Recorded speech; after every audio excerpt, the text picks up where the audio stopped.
Bismillahirrahmanirrahim. Assalamualaikum warahmatullahi wabarakatuh.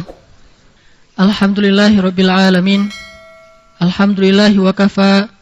Wassalatu wassalamu ala Rasulillahil Mustafa wa ala alihi wa sahbihi ahli sidqi wal wafa. Ikhwati fillah, marilah kita awali halaqah kita pada malam ini dengan membaca firman Allah di dalam surat An-Nur, surat 24 ayat 21. Silakan kita buka mushaf, surat An-Nur, surat 24 ayat 21. A'udzu billahi minasy syaithanir rajim.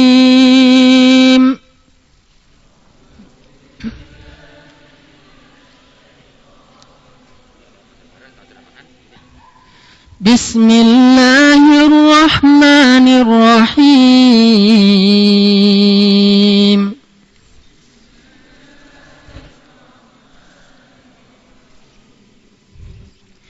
Ya ayyuhalladzina amanu la tattabi'u khutuwatis syaitan.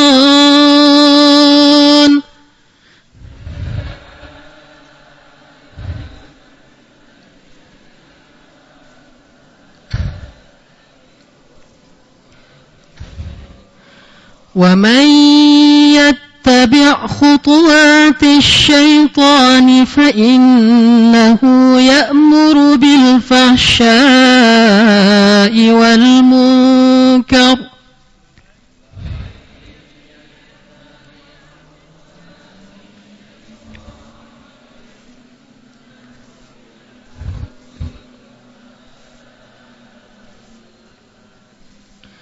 ولولا فضل الله عليكم ورحمته ما زكى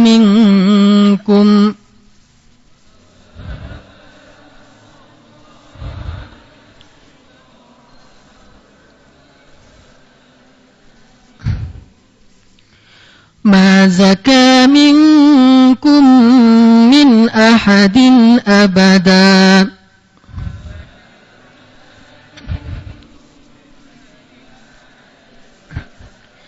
ولكن الله يزكي من يشاء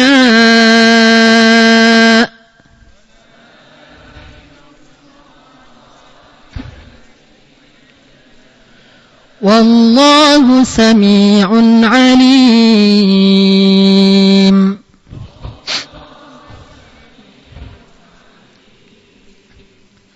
Hai orang-orang yang beriman, janganlah kalian mengikuti langkah-langkah syaitan. Barang siapa yang mengikuti langkah-langkah syaitan, sesungguhnya syaitan itu menyuruh kalian untuk mengerjakan perbuatan keji dan perbuatan mungkar. Sekiranya bukan karena karunia Allah dan rahmatnya kepada kalian, niscaya tidak ada satupun di antara kalian yang bersih dari dosa selama-lamanya. Akan tetapi Allah membersihkan siapa yang Dia kehendaki, dan Allah Maha mendengar lagi Maha mengetahui. Bapak Ibu rahimakumullah, malam ini kita akan merenungkan sebuah kisah yang pernah terjadi pada masa Bani Israel. Kisah ini diriwayatkan di dalam hadis Rasulullah SAW dan juga asar dari para sahabat radhiyallahu anhum. Kita akan bercerita kisah tentang seorang abid, seorang ahli ibadah yang dikenal dengan nama Barsisa. Dikenal dengan nama Barsisa. Ada di sini nih. Saya ambil dari sebuah tausiah seorang ulama, Syekh Nabil Audi. Kisah tentang Barsisa, seorang abid, seorang ahli ibadah. Tapi akhir dari cerita abid ini sangat tragis. Walaupun dia seorang ahli ibadah, walaupun dia seorang yang sangat taat, sangat solih, bahkan menjadi seseorang yang selalu dibanggakan di negerinya karena kesolehannya, tapi akhirnya sangat tragis, dia mati dalam keadaan su'ul khotimah. Dia mati dalam keadaan su'ul khotimah. Kenapa? Karena khutuwatis syaitan, karena langkah-langkah syaitan. Sehingga kita nanti akan mengambil pelajaran bagaimana syaitan laknatullah alaih itu menggoda manusia, membuat langkah-langkah yang sangat strategis, yang sangat jitu, yang sangat luar biasa dahsyatnya, sampai tingkat seorang abid seperti Barsisa pun terjebak dalam langkah-langkah syaitan sehingga dia mati dalam keadaan su'ul khatimah. Apa tujuan dari kita membahas kisah ini? Agar kita tidak meremehkan langkah-langkah syaitan, agar kita tahu apa strategi-strategi syaitan dalam menggoda manusia. Dan ini bisa kita ambil juga dalam buku yang ditulis oleh ulama, judulnya Talbisul Iblis. Talbis artinya tipu muslihat. Tipu muslihat syaitan. Sehingga dengan kita mengetahui tipu daya syaitan ini, kita akan bisa mengenal, oh kalau kita ternyata sudah terjebak di dalam salah satu di antara langkah-langkah syaitan. Sehingga kita cepat menyelamatkan diri, cepat kembali ke jalan Allah Subhanahu wa ta'ala. Makanya tadi kita membaca surat An-Nur ayat 21 tentang la tattabi'u khutuwatis syaitan. Janganlah kalian mengikuti langkah-langkah syaitan. Allah tidak mengatakan bahwa syaitan itu punya satu langkah khutwah, tapi khutwat. Dia punya banyak sekali langkah-langkah. Dia punya banyak sekali strategi. Dia punya banyak sekali tipu daya dan muslihat.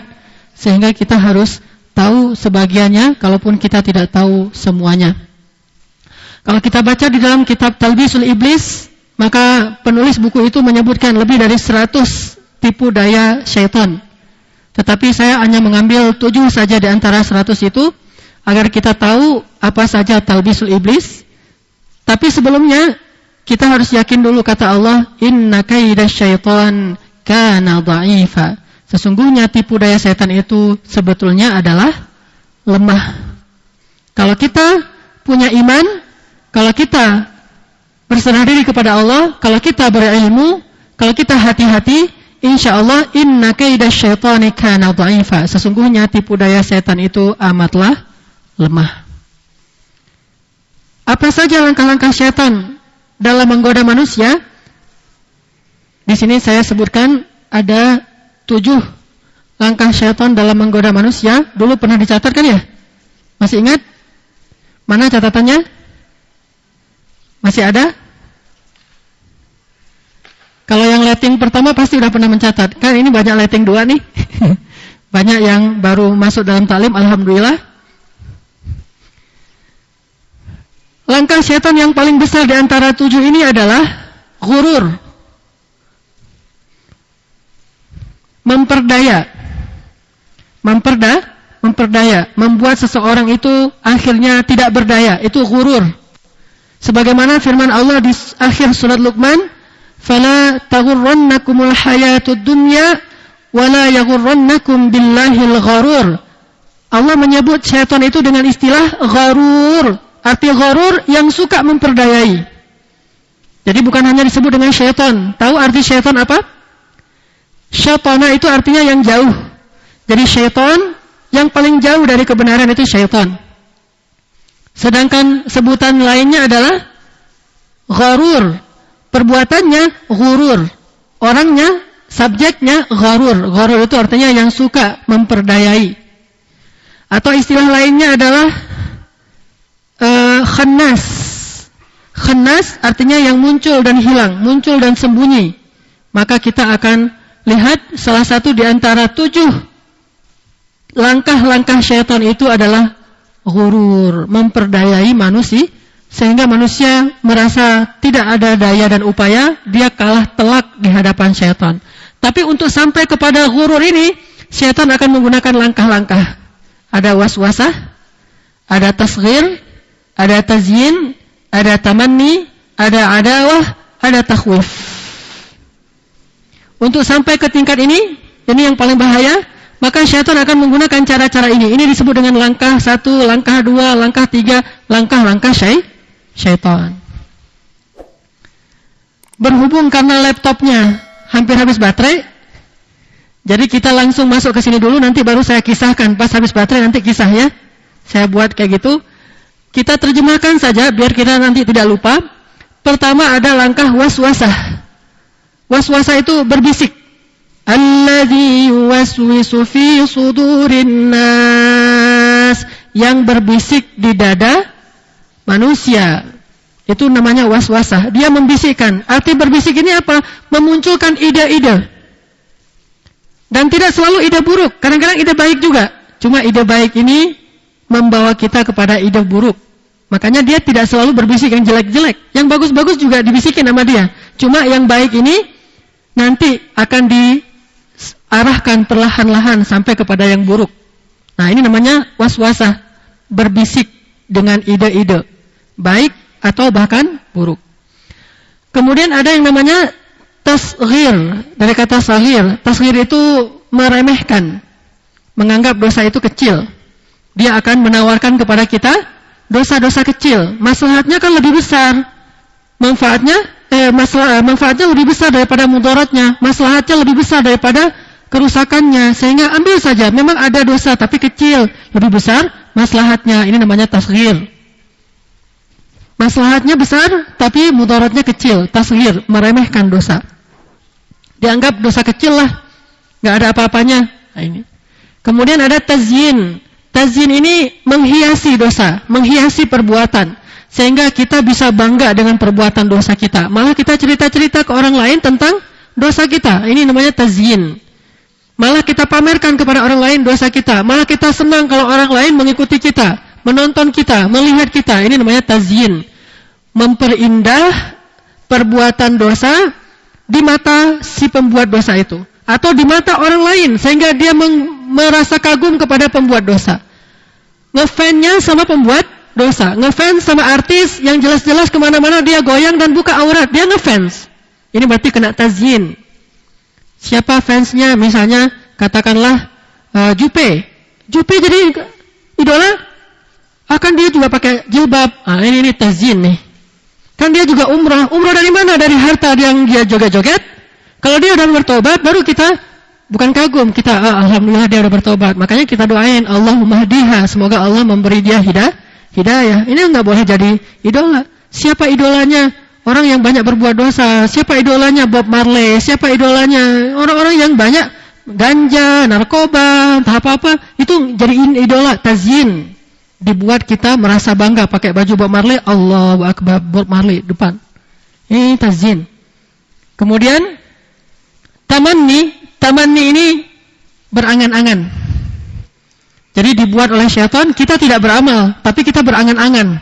Berangan-angan masuk surga, berangan-angan dapat syahid, berangan-angan ahli ibadah, berangan-angan, banyak angan-angannya. Jadi orang kaya, baik angan-angan yang baik ataupun angan-angan yang buruk. Yang namanya angan-angan semuanya tamanni adalah salah satu langkah-langkah syaitan. Mulai berimajinasi, membayangkan yang enggak baik. Nah, ini namanya tamanni. Terus ada permusuhan. Memunculkan permusuhan di antara manusia. Memunculkan perasaan-perasaan enggak senang kepada orang lain. Memunculkan dendam, dengki, benci. Nah, ini namanya adawah. Dan yang terakhir, takhwif, nakut-nakuti. Salah satu strategi syaitan yang paling marak di Indonesia itu adalah takhwif. Lewat apa? Lewat film. Ada kuntilanak dulu, ada suster ngesot, ada jelangkung, ada jenglot, ada entah apa-apa, lengkap nama-namanya itu kan ya. Ada yang kecil, ada yang besar, ada yang katanya tidak berpendidikan, ada yang berpendidikan bahkan sarjana. Siapa? Suster ngesot kan sarjana. Semuanya ada di Indonesia, lengkap hantunya. Ini namanya takhwif, ditakut-takuti sehingga anak kecil semuanya takut datang ke kamar mandi. Kenapa? Takut ada nenek gayung lah. Terus takut masuk rumah sakit. Kenapa? Ada suster ngesot. Semua suster yang datang, "Adek gimana?" Oh, takut. Karena kenapa yang dibayangin suster ngesot? Takut beli nasi goreng malam-malam. Kenapa? Takut ada. Nah, ini semuanya takhwif namanya nih. Takhwif, ditakut-takuti. Atau dalam urusan yang lain ditakut-takuti. Kalau misalnya dulu pernah saya tuh pas di pesantren, kalau kita udah rajin sholat tahajud, biasanya nanti sesekali kita pasti akan ngelihat hantu. Itu kata Ustadz pula. Coba Ustadz saya iseng bilang, kalau kalian rajin-rajin amat tahajud, entar sesekali kalian pasti bisa ngelihat hantu. Atau apalagi yang ditakut-takutin, siapa yang baca surat jin malam Jumat di kamar sendiri nggak pakai baju, maka dia bisa ngelihat jin. Ini khurafat.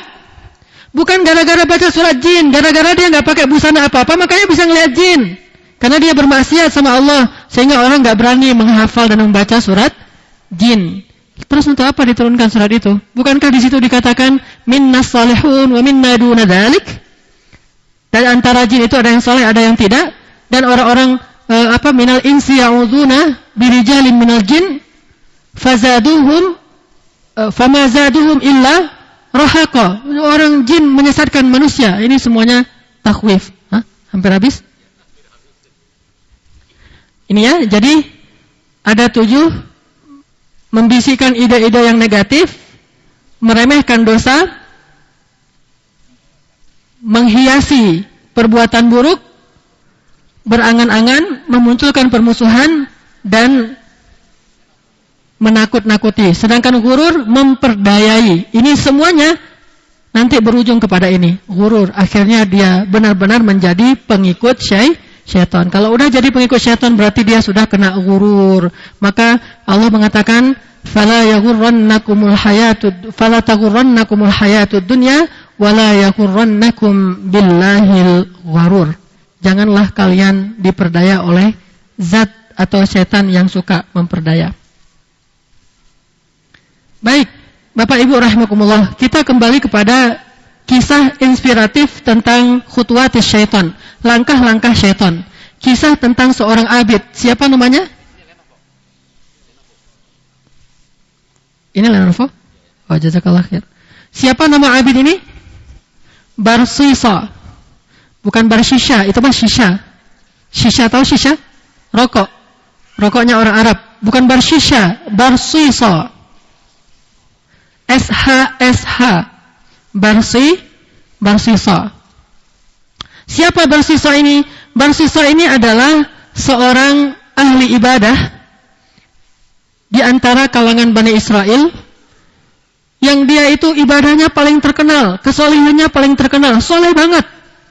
70 tahun dia beribadah itikaf di masjid. Dia keluar hanya 10 hari sekali keluar. 10 hari sekali dia keluar dari masjidnya, dari musholanya. Ngapain? 10 hari sekali dia membeli kebutuhannya, lalu masuk lagi ke masjid. Nggak ada pekerjaan lain selain ibadah. Full. Siang malam dia beribadah. Kita kalau beritikaf di bulan Ramadan berapa hari?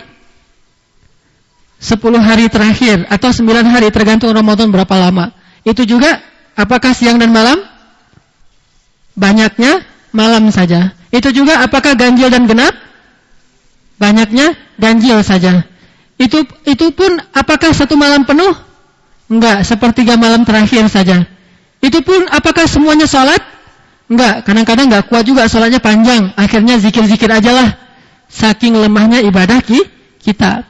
Adakah di antara kita yang pernah beribadah full 70 tahun atau 80 tahun? Usia aja enggak sampai segitu. Makanya Barsisa ini salah satu yang dicemburui oleh kaum muslimin. Wah, hebat banget mereka beribadah 80 tahun, 1000 bulan. Bagaimana dengan kita? Turun ayat Inna anzalnahu fi lailatul qadr.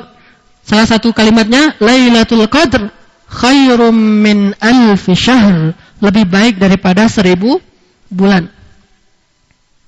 Sehingga kita bisa beribadah selama 1000 bulan hanya dengan satu malam saja. Itu rahmat Allah kepada kaum muslimin, kepada umat Nabi Muhammad. Kita bilang apa? Alhamdulillah. Itu aja banyak yang masih melewatkan. Kalau kita itikaf setiap malam terakhir, 10 terakhir, insya Allah pasti satu malam dapat. Nggak harus tunggu pohon-pohon pada nunduk semuanya sujud, jatuh ke lantai, ke jalan. Nggak harus gituan.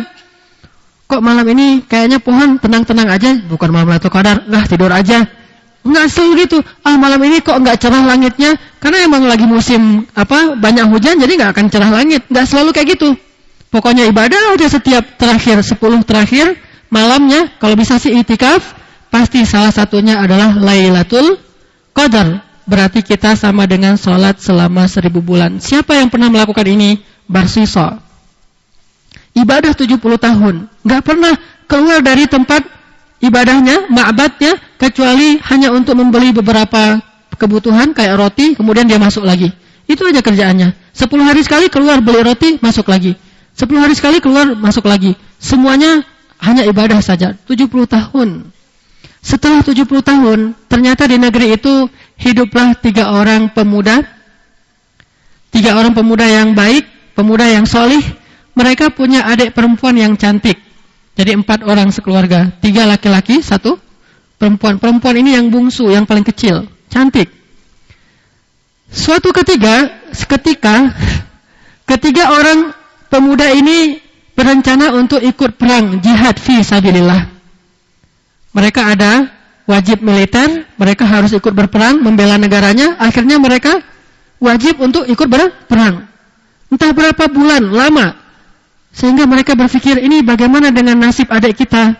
Perawan, cantik, gadis, seorang diri, siapa yang layak menjaganya? Sementara kita nggak punya keluarga.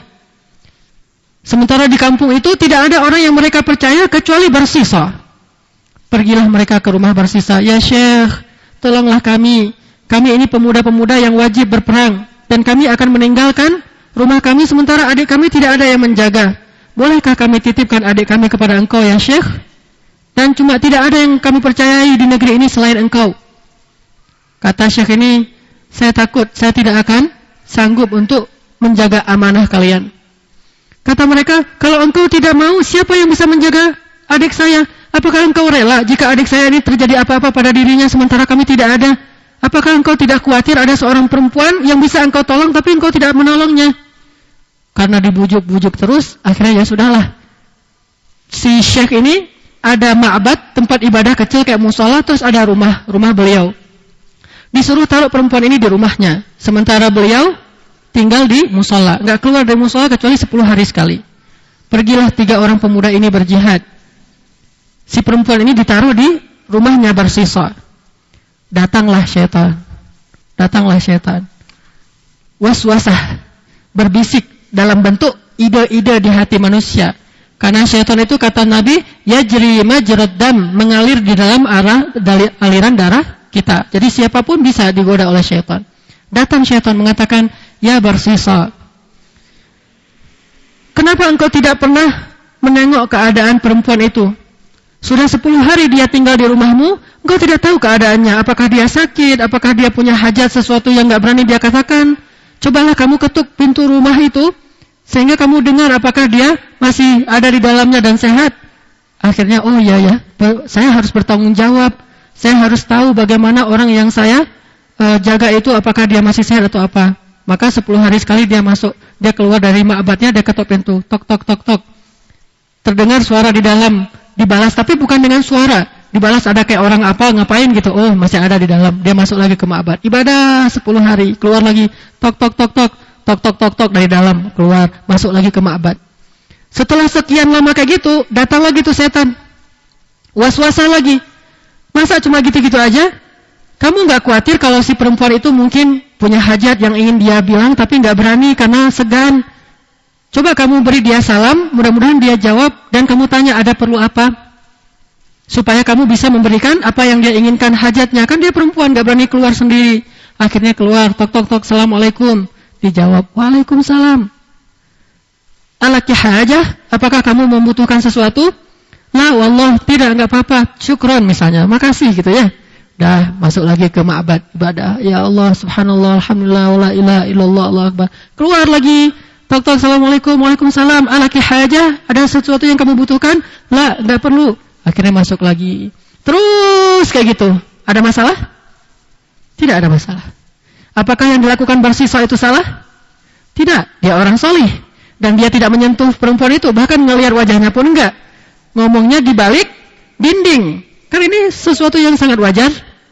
Terus terjadi kayak gitu. Lama-lama datang lagi si syaitan, was-wasah lagi.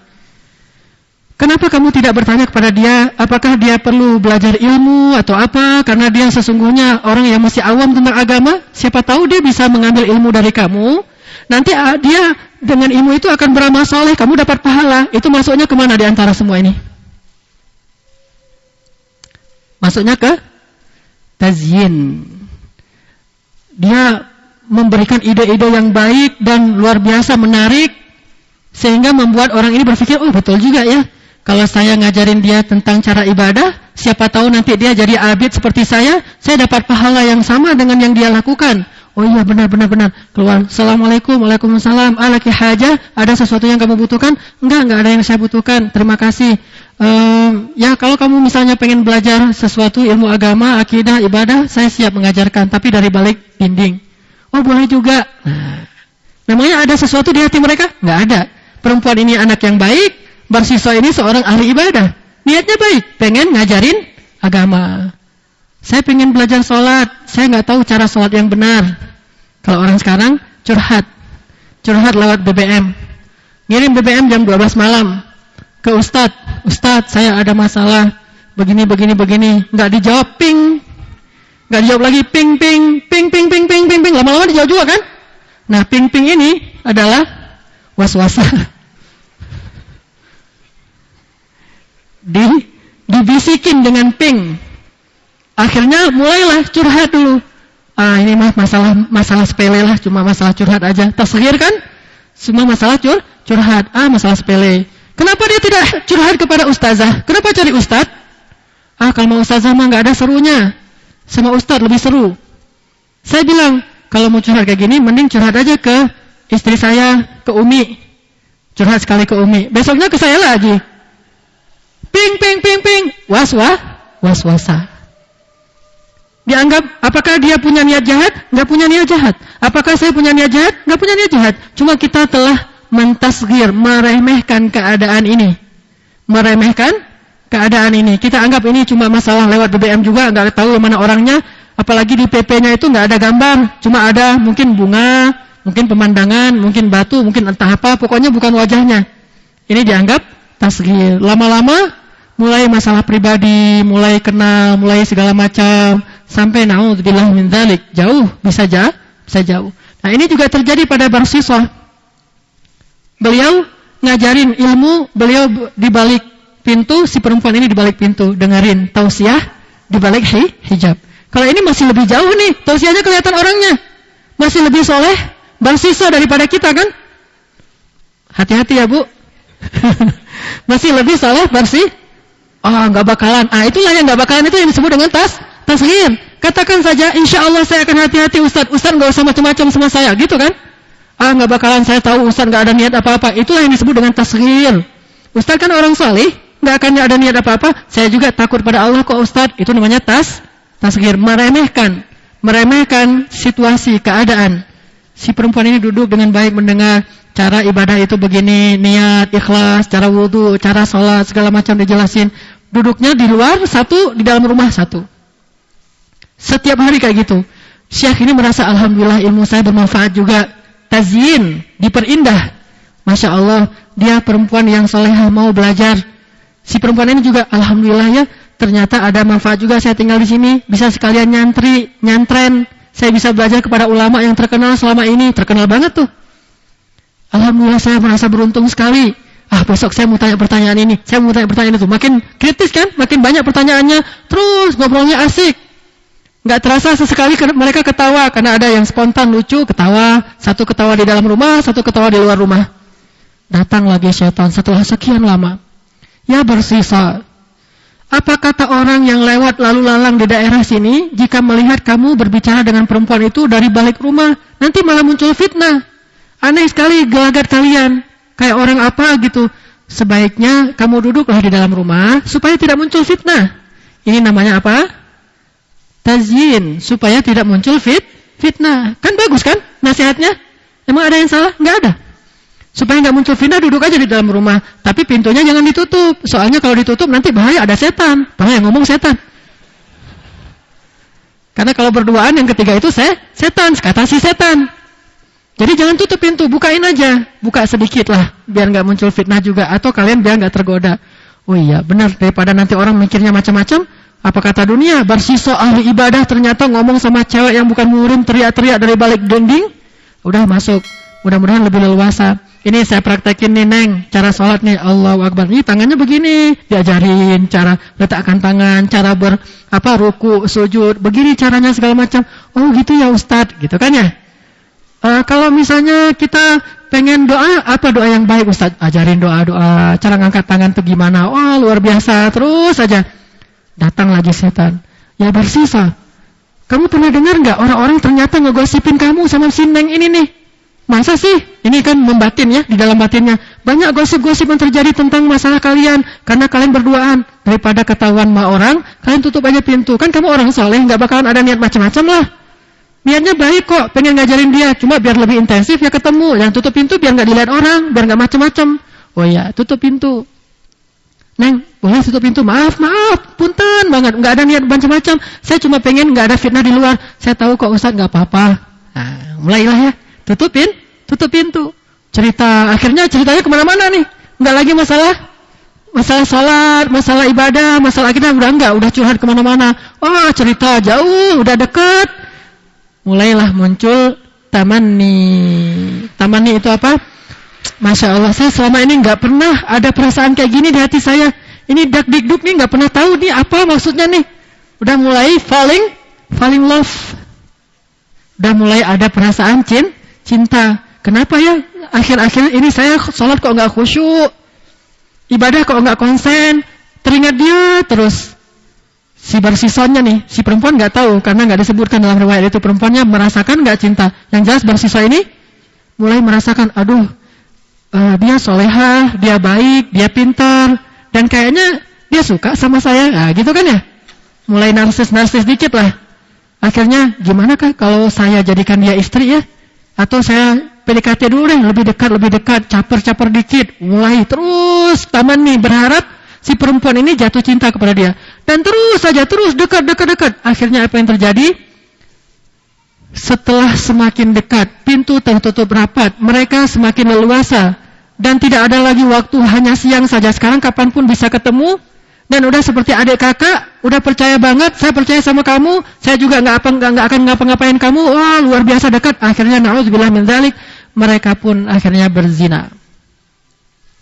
Singkat cerita, akhirnya mereka pun berzina. Yang awalnya duduknya jauh, kemudian jadi dekat, kemudian udah mulai berani salaman, maaf ya kalau ada salah segala macam, udah salaman, udah semakin dekat, akhirnya bukan cuma salaman, tertariklah karena kata Nabi jika ada dua orang laki-laki dan perempuan berduaan, maka syaitan yang ketiga. Begitu juga di Al-Quran, sehingga benar-benar syaitan ini membuat mereka akhirnya berzina. Dan ini kan bukan keinginan Barsisa dari awal kan ya? Mana pernah syaitan datang ke Barsisa, terima aja, terus kamu bisa berzina? Nggak bakalan mau. Barsisa nggak akan mau dia berzina. Siapa yang berpikir akan berzina? Nggak. Perzinaan itu terjadi setelah dia mengikuti khutuwatis syaitan, langkah-langkah syaitan. Lalu apa yang terjadi setelah melakukan dosa besar ini? Kita saksikan setelah yang satu ini, salat Isya. Siapa yang mau azan? Ya. Ada lagi yang lain? Kita gilir nih. Fadlun siapa lagi? Ada? Nggak ada? Oke, Fadlun yang jarang. Coba Fadlun.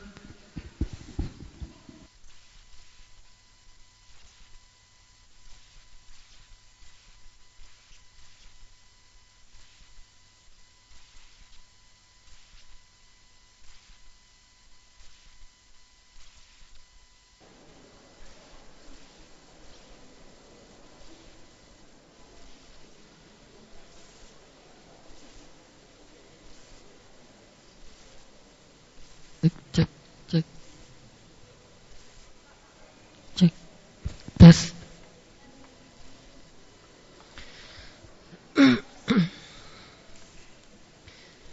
Bismillahirrahmanirrahim. Bapak Ibu rahimakumullah.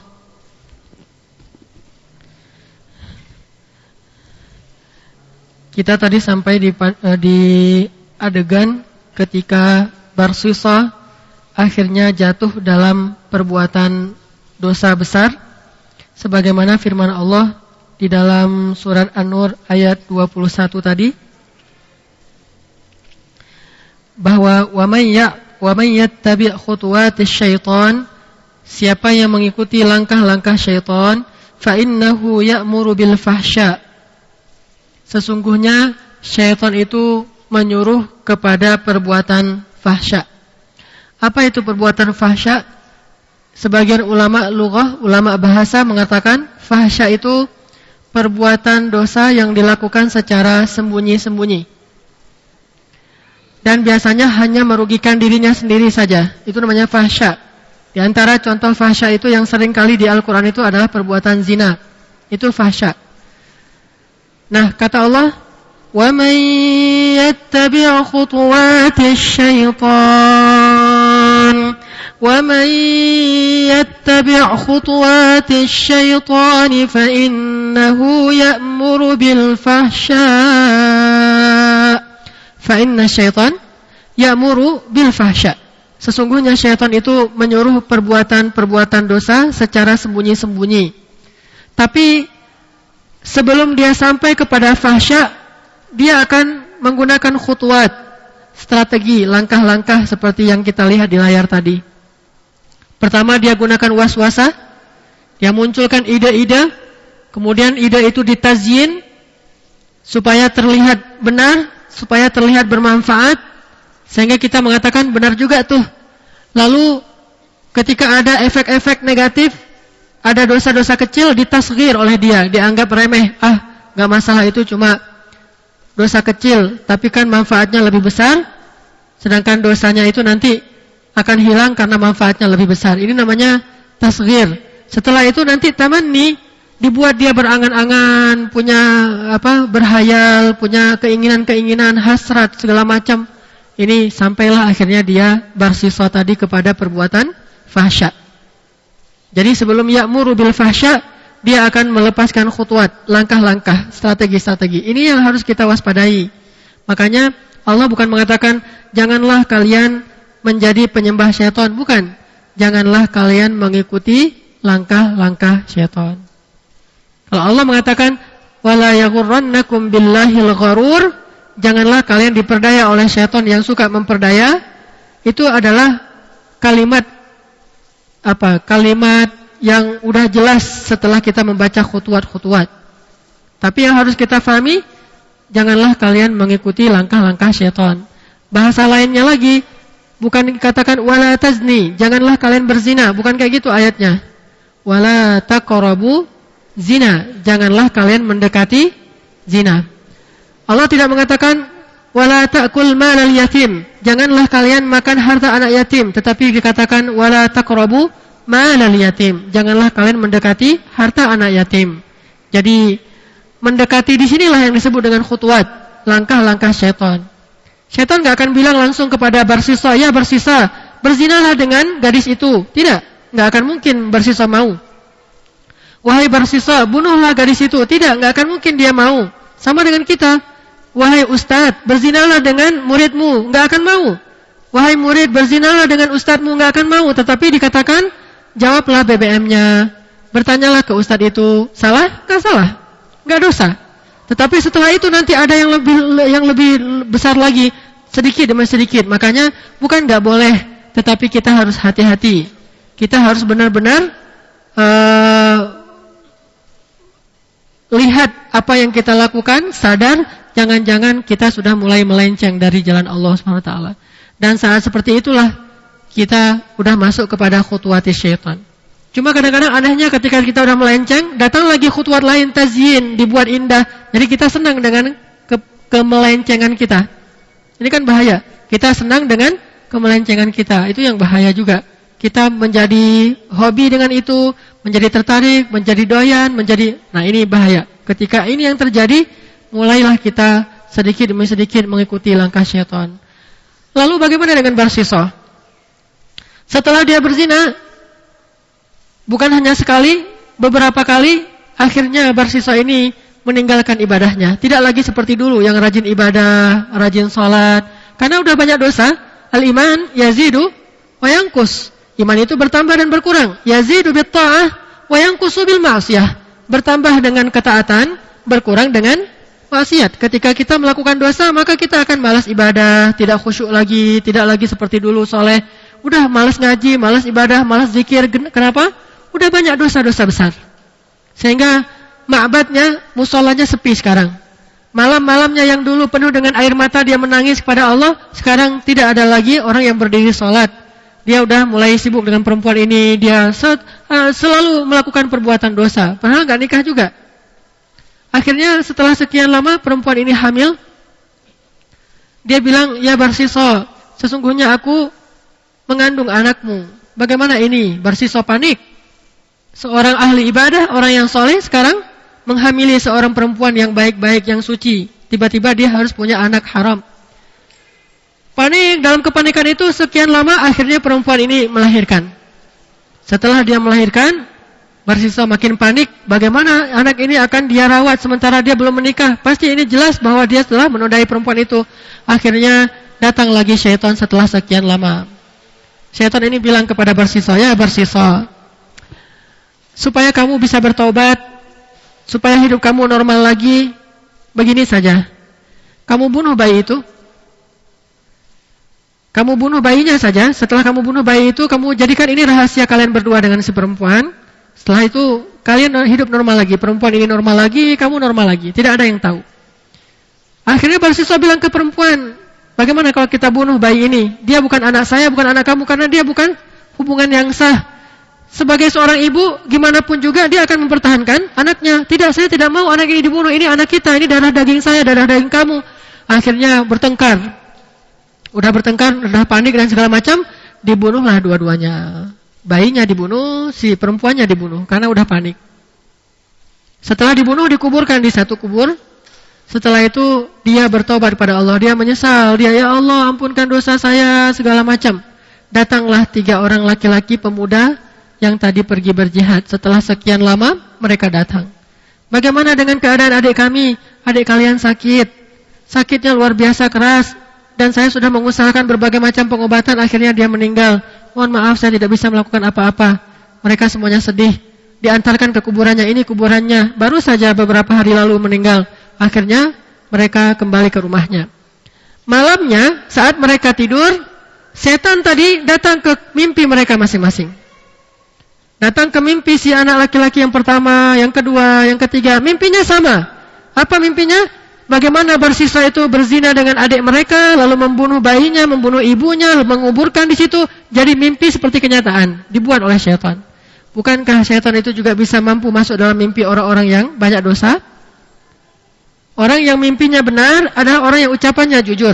Kata Nabi, asdaqukum ru'ya, asdaqukum qaula. Orang yang paling benar mimpinya di antara kalian adalah orang yang paling jujur ucapannya di antara kalian. Dan siapakah orang yang paling jujur ucapannya di antara manusia? Para anbiya, kemudian orang-orang soleh di antara para sahabat. Sementara Barsiso sudah tidak jujur lagi. Anak-anak ini bukan orang-orang yang soleh, orang biasa. Makanya mimpi mereka datanglah syaitan. Kalau kita mimpi buruk, maka apa sunnah Nabi? Kita disuruh ketika bangun itu membalik tempat tidur kita atau bantal dibalik. Kemudian kita disuruh untuk meludah kecil saja, bukan ludah beneran, ke arah kiri. Hati-hati kalau suaminya di sebelah kiri. Meludah ke kiri, oh emangnya gue setan? Ternyata sama-sama mimpi buruknya. Nah, artinya kalau mimpi buruk memang gitu, disuruh ludah ke kiri. Tapi kalau suaminya di sebelah kiri, ya udah agak-agak geser dikit lah. Pokoknya di sebelah kiri. Terus bilang apa? A'udzubillahi minasyaitonirrajim. Karena itu kerjaan syaitan. Nah, ketika mereka ini mimpinya mimpi buruk. Tapi sama semuanya. Pas bangun dari mimpi mereka cerita, "Loh, kenapa mimpi kita kok sama? Ini jangan-jangan benar nih. Ayo kita cek." Pergilah ke kuburan tadi, digali, ternyata benar. Adik mereka itu meninggal bukan secara normal, ada bayinya, terus masih ada bekas-bekas darah. Akhirnya Barsiso diadukanlah ke hakim. Setelah diselidiki, Barsiso benar-benar bersalah dan akhirnya dia mengakui kesalahannya. Sekarang Barsiso siap untuk menerima hukuman mati. Akan dipancung karena telah berzina dan membunuh lagi. Ketika Barsiso hari dia mau dieksekusi, malamnya dia di penjara, besoknya mau dieksekusi, mau dipotong kepalanya, dipenggal. Saat mau dipenggal, orang kalau mau dipenggal gimana, kan lemas ya? Gak tahu Ustaz, saya belum pernah. Kan pernah lihat orang dipenggal? Pernah ya? Pak Tatang pernah lihat? Saya pernah lihat orang gimana dipenggal. Wah, itu lemasnya luar biasa. Gimana nggak lemas? Bentar lagi mau mati, tahu lagi mau mati kan, lemas banget. Kalau mau tahu orang dipenggal, pergi ke Jeddah. Di Jeddah itu ada namanya Masjid Qisas. Masjid Qisas. Nah, di situ coba pergi hari Jumat. Pada hari Jumat di Masjid Qisas itu biasanya ada pemenggalan. Saya pernah ada cerita teman-teman di sana itu orang Indonesia TKI. Karena ramai banget yang nonton, setelah selesai sholat Jumat, mau dipenggal, akhirnya dia naiknya di atas pohon, nontonnya di atas pohon gitu, ngelihat yang mau dipenggal. Pas selesai dipenggal, kepalanya jatuh ke dalam ember gitu, yang di atas pohon juga jatuh. Kenapa? Nggak kuat ngelihat pemenggalan, jatuh dia. Akhirnya ambulannya bawa 2 orang, satu yang udah dipenggal, satu lagi jatuh dari pohon. Orang Indonesia gitu loh. Jatuh dari pohon gara-gara ngelihat pemenggalan, kan ngeri itu dipenggal. Nah, dia lemas sekali, udah pasrah, udah gimana hidup saya. Bukan cuma dipenggal yang dia takutkan, bagaimana setelah dipenggal di akhiratnya. Dia udah berzina, membunuh, berbohong, banyak dosa yang dia lakukan. Pasti hancur saya sudah di akhirat nanti, gimana nih? Saya udah gak punya waktu lagi bertobat, memperbaiki diri, sholat lagi 70 tahun. Datang lagi setan kepada dia. Ya Barsisa, kamu udah mengikuti langkah-langkah saya. Saya adalah setan yang dulu menggoda kamu dari awal mau menerima perempuan itu di rumah kamu. Sampai akhirnya kamu berzina. Sampai akhirnya kamu membunuh. Sampai akhirnya kamu mau dipenggal seperti sekarang. Kamu gak bisa selamat. Kalau kamu mau selamat, aku bisa bantu kamu melepaskan ikatan ini. Kamu bisa lari, kamu bisa bersembunyi. Tapi dengan satu syarat. Tunduklah kepadaku. Sekali saja kamu tunduk, aku akan tolong kamu. Apa sifat dari syaitan? Kadzab, pendusta. Makanya kalau ada orang kerasukan, lalu dia ngomong macam-macam, jangan dipercaya. Kita malah tanya, besok yang keluar nomor berapa? Tanya ke orang kerasukan. Sifat dari syaitan itu kadzab, pendusta besar. Pernah lihat orang di ruqyah? Apa yang dia katakan ketika dia hilang kesadaran? Si fulan itu ternyata gini. Teman saya ini ternyata gitu kan gitu ya? Itu semuanya dusta semuanya, jangan didengar. Oh benar, ternyata dia gitu. Kata siapa? Kata ini pas lagi dia hilang kesadaran. Orang hilang kesadaran didengar. Atau orang yang sedang dihipnotis, cenah. Katanya dihipnotis. Kalau benar-benar itu terjadi bukan dengan trik, dengan sihir, sehingga dia hilang kesadaran, jangan dengarkan kata-kata dia, bohong semuanya. Kita malah senang acara kayak gini. Di TV jadi ratingnya tinggi, orang yang dihipnotis. Karena kata-katanya, oh ternyata, habislah kita udah tahu itu fitnah, kita percaya pula. Sehingga kita mempercayai fitnah, bukan cuma ghibah, fitnah. Kalaupun itu salah, kalaupun benar, itu ghibah. Gak ada celah yang baik. Kalau itu benar, itu ghibah. Kalau itu salah, itu fitnah. Maka ngapain kita dengar? Oh ternyata si artis ini begini, oh ternyata pacar saya begini, oh ternyata teman saya begini, oh ternyata. Semua ini kalau nggak ghibah fitnah, tapi lebih besarnya fitnah karena sifatnya syaitan. Syaitan itu kadzab, pendusta. Makanya syaitan ini mengatakan, sujud kepada saya akan tolong kamu selamat dari sini. Sebagaimana saya pernah membuat kamu celaka, saya juga bisa menyelamatkan kamu. Setelah itu kamu bisa bertaubat. Sujudlah dia. Saat sujudlah itu dipenggal, matilah dia dalam keadaan syirik kepada Allah Subhanahu wa taala. Sebesar-besar dosa. Kita ambil pelajaran saja. Bukan untuk mengkritisi kisah, karena kisah itu juga sudah terjadi, ngapain kita kritisi ya? Kita ambil pelajaran saja, bahwa orang yang beriman itu adalah orang yang selalu dalam keadaan waspada, hati-hati. Orang yang selalu dalam keadaan masih khawatir. Jangan dulu merasa bangga diri, kalau kita udah rajin ke masjid, udah rajin sholat, udah rajin puasa, udah rajin ngaji, bahkan udah hafal beberapa ayat Al-Quran, udah rajin ta'lim, sudah soleh banget, orang-orang mengakui dan memuji kesolehan kita. Jangan berbangga diri dulu. Kenapa? Memangnya kita bisa seperti itu sampai akhir hayat? Siapa yang tahu akhir hayat kita? Bukankah Nabi SAW bersabda, ada seorang hamba yang sepanjang hidupnya melakukan kebaikan, sampai jaraknya dengan surga itu cuma sehasta saja. Segini jaraknya dengan surga, kayak gini nih. Tapi berlalulah ketetapan, akhirnya dia berbuat dosa dan dia mati dalam keadaan begitu, masuk dia neraka. Ada juga orang yang sepanjang hayatnya berbuat dosa, sampai jaraknya dengan neraka cuma sehasta saja. Tapi berlalulah ketetapan, akhirnya dia berbuat kebaikan, taubat, dan meninggal dalam keadaan itu, dia masuk surga. Saya kemarin di Masjid Al-Latif, Masjid Jalan Sanintan, 2 minggu yang lalu. Ada seorang nenek, orang Tionghoa, usianya 98 tahun, 2 tahun lagi udah 100. 98 tahun nenek, tapi belum pikun, belum hilang ini kewarasannya, masih normal banget, orangnya sehat walafiat, masuk Islam. Setelah 30 tahun didakwahin oleh anaknya yang rajin ikut taklim. 30 tahun. Ini dakwahnya para anbiya ya. 30 tahun fokusnya ibu aja. Saya pokoknya pengen ibu saya itu masuk Islam. Seusia berapa didakwahin berarti? Usia 68 tahun ya.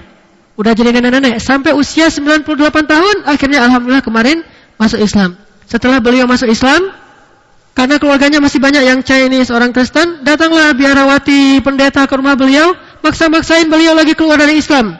Akhirnya saya bilang, ya udah diusir aja tuh biarawati sama pendeta, kan nggak boleh memaksakan agama ke orang lain. Kan ini pilihan dia, kita juga nggak pernah maksa, cuma didakwahin oleh anaknya. Nah sekarang nenek ini bilang sendiri, kalian nggak usah datang lagi ke sini ke pendeta-pendeta itu. Pergilah kalian, saya sudah tenang dengan Islam. Ini orang sepanjang hidupnya 98 tahun berdosa terus. Pas usia 98 masuk Islam pula. Mudah-mudahan istiqomah dengan keislamannya, meninggalnya husnul khotimah. Makanya kenapa kita merasa bahwa saya mah alhamdulillah sudah muslim, rajin ngaji, udah haji beberapa kali dan sebagainya, barsiso jauh lebih soleh dari kita. Makanya coba baca surat Al-Mu'minun. Surat Al-Mu'minun surat 23 ayat 60. Surat 23 ayat 60.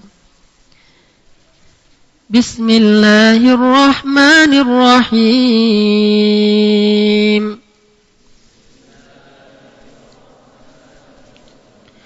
Walladzina yu'tuna ma ataw wa qulubuhum wajilah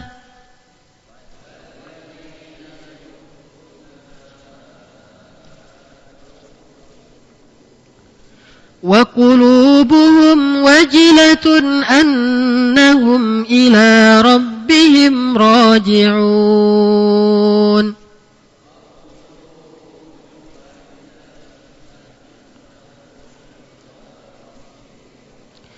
أُولَئِكَ يُسَارِعُونَ فِي الْخَيْرَاتِ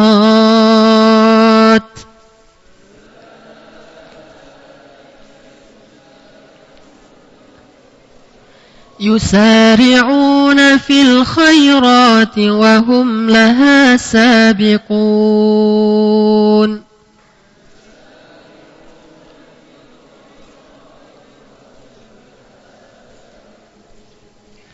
Dan orang-orang yang telah melakukan apa yang telah mereka lakukan, memberikan apa yang telah mereka berikan. Kata Aisyah, ya Rasulullah, apa maksud ayat ini? Kata Rasul, mereka puasa, mereka sholat, mereka haji, mereka melakukan banyak amal salih. Wa qulubuhum wajilah, tetapi hati mereka masih tetap takut. Udah banyak amal, masih merasa takut bahwa mereka akan kembali kepada Rabb mereka. Mereka itulah orang-orang yang bersegera kepada kebaikan, dan mereka pula yang akan bersegera mendapatkan balasannya. Siapa mereka? Mereka adalah nama surat ini, orang-orang yang beriman, Al-Mu'minun. Jadi ciri orang beriman bukan orang yang merasa bangga dengan amalnya. Fala tuzakku anfusakum huwa a'lamu bimanittaqa. Janganlah kalian menganggap diri kalian suci. Tapi jangan pula kita menganggap orang lain itu kotor. Ini salah faham di Indonesia tuh kayak gitu tuh. Ketika khatib bilang, janganlah kalian menganggap diri kalian suci, tidak ada yang suci dari dosa. Terus kita menyimpulkan, oh dia juga belum tentu suci. Si fulan juga yang rajin salat belum tentu suci. Enggak, bukan ke orang lain, kepada diri kita. Ke orang lain kita pakai rumusnya husnuzzan dan nahkum bizawahir. Orang Indonesia karena mungkin kita belajarnya itu acak-acakan, enggak teratur belajaran dari SD, SMP. Kita belajarnya itu dengar tausiah. Itu bukan belajar agama. Itu refresh iman, memperbaharui iman. Kalau mau belajar agama enggak kayak gitu caranya. Talaki ke guru, belajar satu demi satu hal. Tapi karena kita ngambil nyopot-nyopot gini, nyomot-nyomot dari beberapa tempat, akhirnya salah paham. Kalau ke orang lain, kita pakainya husnuzan, nahkum bizawahir. Apa arti nahkum bizawahir?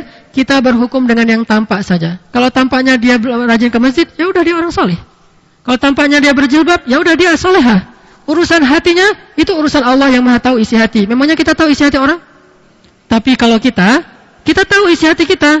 Karena Allah memberitahu kita, Sehingga itu baru kita pakai istilah, janganlah kalian menganggap diri kalian, bukan diri orang lain, menganggap diri kalian suci. Jadi jangan menganggap bahwa kita ini udah paling bersih. Orang lain, kita anggap dia orang bersih kalau kita lihat dia bersih. Beda cara ngelihat. Kalau kita kebalik, memandang diri kita bersih, husnuzon, saya husnuzon lah sama diri saya sendiri. Ini nggak ada cerita husnuzon pada diri sendiri. Yang ada, kita wajilah terhadap diri sendiri, takut ke orang lain baru husnuzon. Kalau kita kepada diri sendiri husnuzon, kepada orang lain, jangan kamu memikir kamu udah suci banget. Kamu pikir kamu udah pasti masuk surga. Emangnya kamu udah terjamin masuk surga? Yang orang ke masjid itu juga belum tentu bersih dari dosa. Ini semuanya salah, kebalik. Seharusnya itu ke dia, ini ke orang lain. Di Indonesia kayak gitu.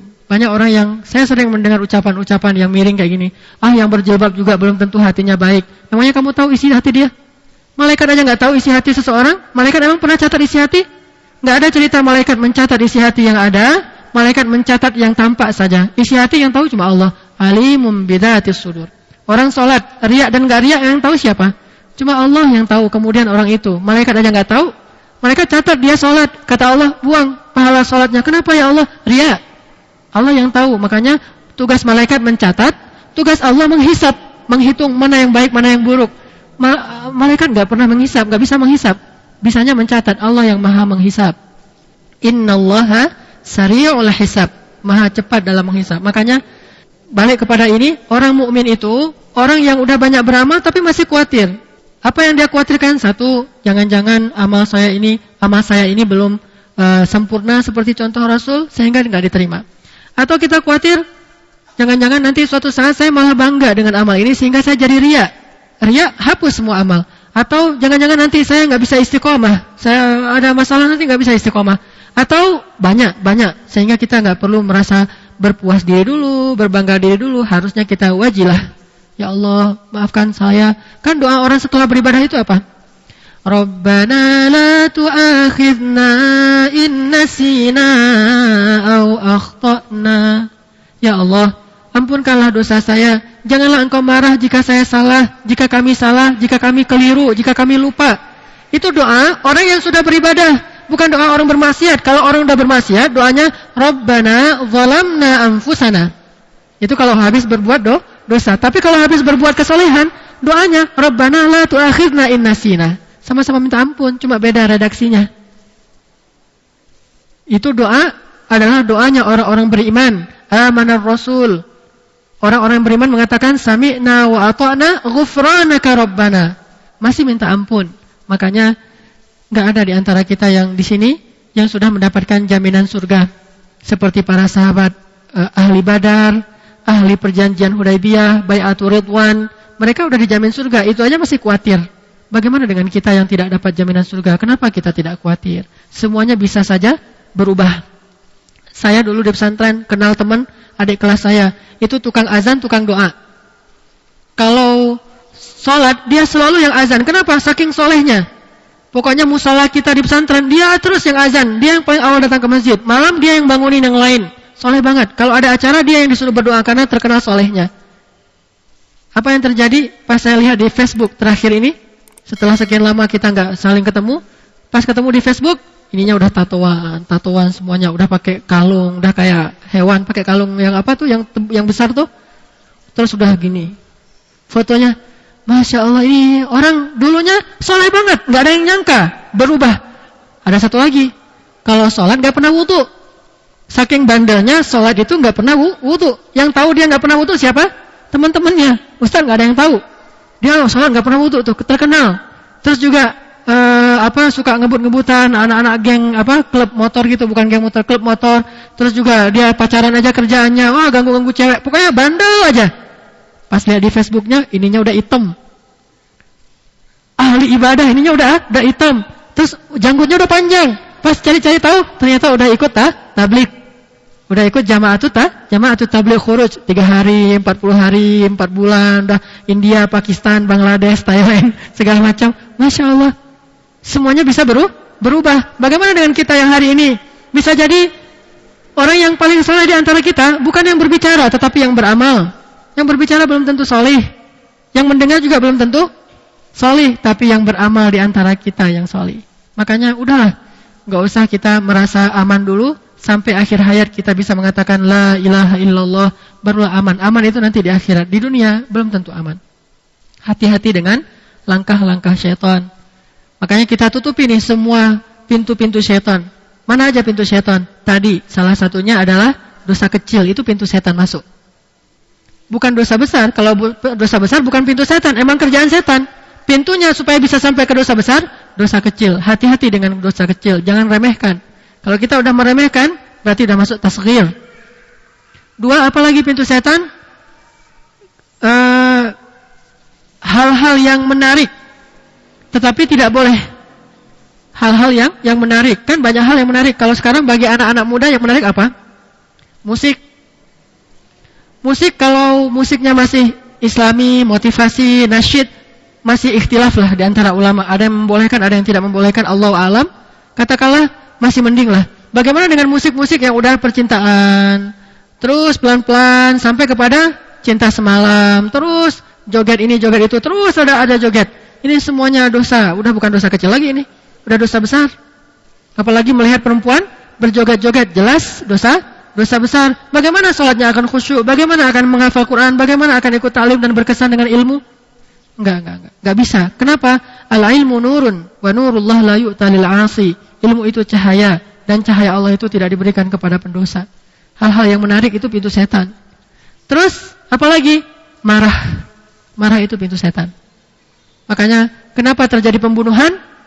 Karena marah kan? Kalau kamu bisa tidak marah, maka tahanlah marah. Karena menahan amarah itu sifat orang yang bertakwa. Wal kadhiminal ghaidh wal 'afina 'anil nas. Makanya Indonesia ini kita termasuk bangsa yang pemarah. Buktinya pembunuhan yang paling sadis di antara pembunuhan negara-negara di antara negara muslim, pembunuhan di negara Indonesia itu paling sadis. Sehingga ketika terjadi pembunuhan seorang mahasiswa Al-Azhar dari Malaysia di Mesir, polisi Mesir nggak nyari orang Mesir. Dia langsung nyari, ini pasti kerjaan orang Indonesia nih. Kan dia punya ilmu kriminal ya.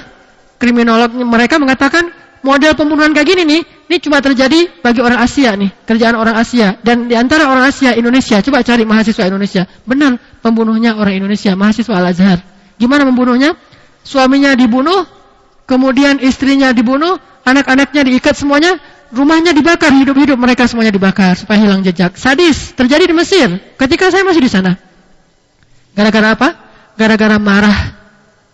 Minta pinjam uang, nggak dikasih, akhirnya debat, terus segala macam, marah, akhirnya ngambil pisau, tusuk, meninggal suaminya, istrinya keluar dari kamar, kan apartemen kalau di Mesir mah, keluar dari kamar, menjerit karena suaminya udah bersimbah darah, karena panik, istrinya juga ditusuk, meninggal, anaknya 3 orang menjerit di dalam kamar, nggak berani keluar, akhirnya diikat anaknya, pintunya digembok, dikunci, setelah itu rumahnya dikasih minyak, dibakar, semuanya meninggal, satu keluarga besar, orang Malaysia.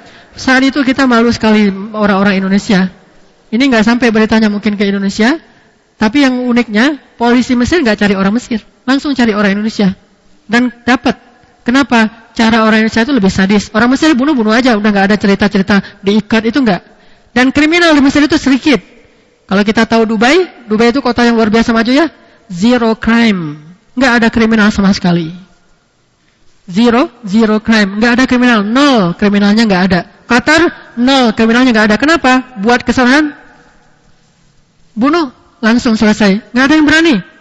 Di Saudi itu, walaupun nggak adil 100%, tapi kriminalnya jauh lebih ringan dibandingkan Indonesia. Indonesia kan ngeri-ngeri banget. Ketemu laki-laki tanpa identitas lah, di taman, di pohon, di garasi.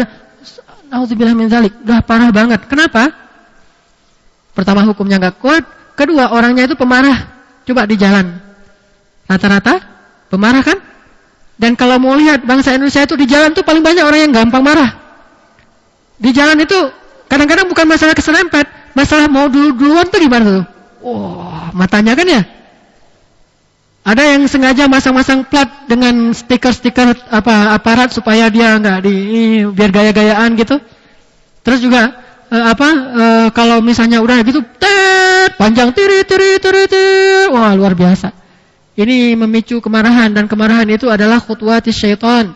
Makanya jangan marah kalau bisa. Ini bukan untuk kita aja, untuk saya juga. Jangan gampang marah. Masih juga saya sebagai seorang manusia biasa sering kepancing di jalan. Apalagi kalau misalnya lagi naik mobil, kalau naik motor kan nggak kepancing karena kita mancing orang ya. Kalau naik mobil kan dipancing, kalau naik motor mancing-mancing orang, bisa lari hilang langsung. Bahkan saya pernah naik mobil, saya nyelip, jalannya sih agak luas, cuma pas saya nyelip, motor dari sana itu merasa jalan dia gitu, dia marah. Akhirnya pas sudah dekat diludahin. Alhamdulillahnya saya tutup kaca, sehingga kena kaca saja. Kalau nggak kena kaca tuh gimana? Nggak bisa dikejar juga kan? Akhirnya marahnya ya marah sendiri aja, nggak jelas gitu.